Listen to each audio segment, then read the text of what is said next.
Vlogmas Day 7. We are going to pull a drawer from my little advent calendar Christmas tree. Day 7. It is, let me put this down.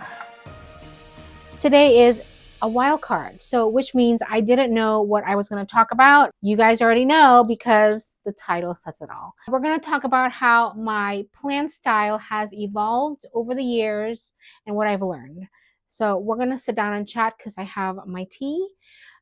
It's kind of early here. Not all my grow lights have turned on yet, and it's really dark outside because it is winter here basically. So let's go sit. Let's go sit and chat.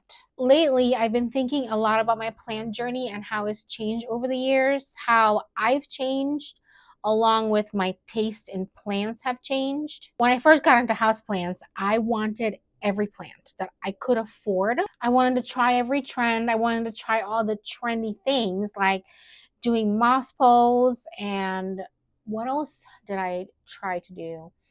Propagate every plant in my collection.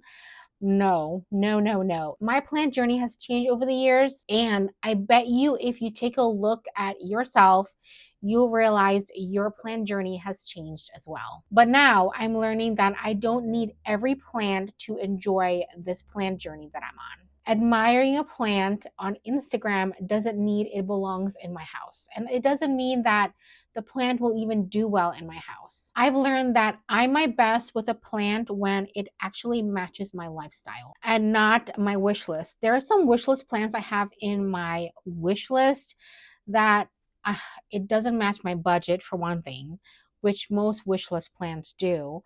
And would it really do well in my house with the price tag attached to it? So I think sometimes you leave plants on your wish list and then you admire it from afar. I feel like wish list plants are sometimes unattainable and it's gonna forever be on your wish list. If it's on your wish list, you're gonna keep thinking you want it. I might just scratch wish list altogether. Some of my plants need constant attention and I really can't always give them that. And if I underwater too much and then I water again, there's usually root rot going on. So it's like then I have to constantly do plant maintenance. Knowing if a plant matches your lifestyle, that's kind of how I'm looking to do things now. I know that in my collection, I have a lot of plants that doesn't match my lifestyle. I think in a year or so, I bet you those plants are going to be out of my collection. Maybe my lifestyle would change in a year from now. So I'm trying to select plants that I know that I have the capacity for. And I like to say that I want plants that bring me peace and not pressure. Slow grower plant, the ones that are a little quiet, is definitely fitting my lifestyle and my season right now. The ones that don't demand too much is kind of what I like right now. And usually those are my Hoyas. But they would demand much if they were to get mealybugs or root mealies. That's when you kind of have to up your game with these plants. It's like they're quiet for now, but very dramatic later. And the big lesson I've learned, part of this is letting go. Letting go of plants that does not bring you joy or make you happy. If I'm keeping a plant out of guilt, I definitely try to let go of it. I have to really intentionally look at why I'm so attached to this and decide whether or not it's time to let it go. And then letting go makes room for more plants that you actually do want in your collection. Not every plant is going to get prime real estate in my plant room. There's a lot of plants that get this west window light. Usually they're my Hoyas. And then there's some plants that needs a grow light.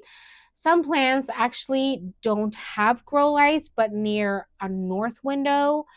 And I know that those plants are not going to thrive as much, and I have to be okay with that. My anthuriums are the ones that don't get any window light. They get grow light. Some of them are not doing well. I'm thinking of giving them a reset and starting them completely over. But then there's this. The more plants you do get, the more you kind of learn whether or not which plant will work for you or not. And there are some plants, begonias, that I will never own again. Snow-capped begonia is one that I don't really like. I don't like how it grows. I don't like how it feels. It doesn't have a shine.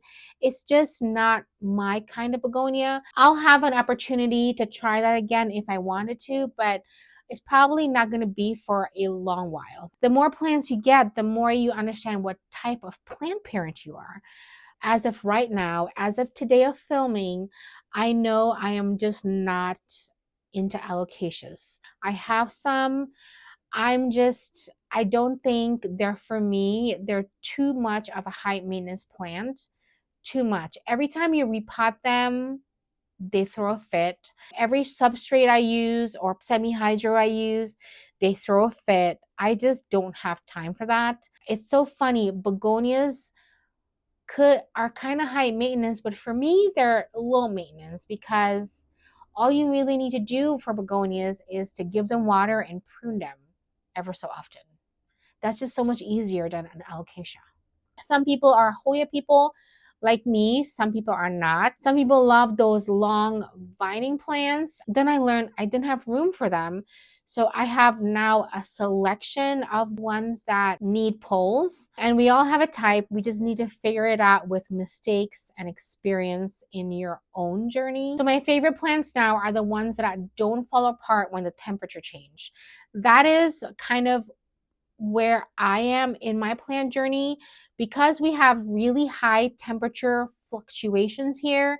Either this room could be 85 degrees Fahrenheit or 50 degrees Fahrenheit is a bit of a change. When I used to live in Florida, we had no fluctuations whatsoever.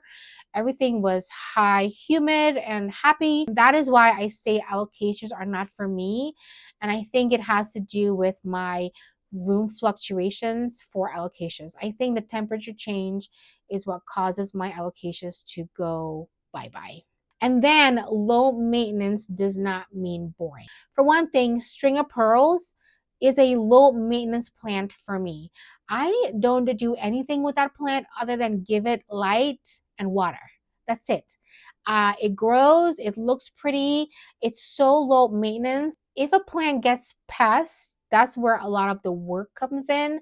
So the more plants you get, you have to be ready in case you have a pest infestation. And then it's going to be like weeks of work.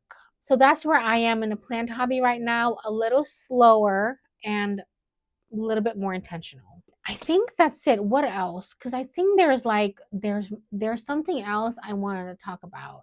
You know, part of this journey is the caring of the plants, and I think that's where I fell in love with it, is the fact that you're kind of intentionally doing something instead of like sewing or stamp collecting.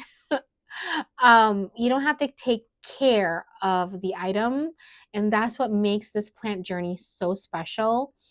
But when you get a lot of plants, you have so much more to care for, and you really have to think, do you have the time to do that? And then do you have the real estate to do it? Do you need to get more grow lights? When you do accumulate more plants, you get to learn about your journey.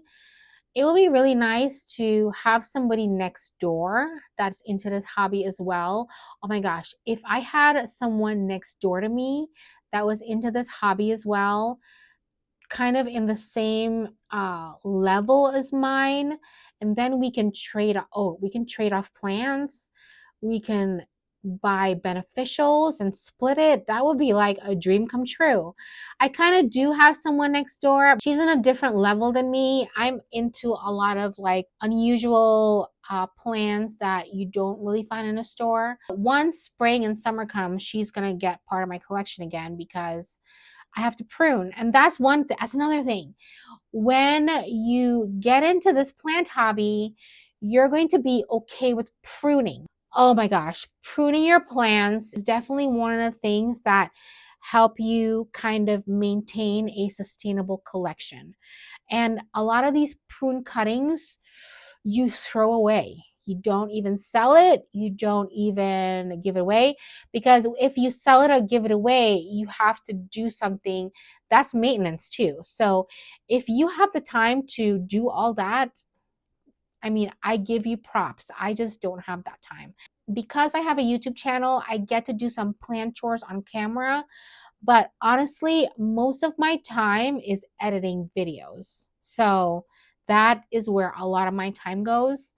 And a lot of the editing takes away from taking care of my plants. I hope you're finding joy in this hobby, and then I hope you're intentionally looking to learn as you grow. Cheers to day 7 of Vlogmas. I kind of like this cozy morning chat before things wake up.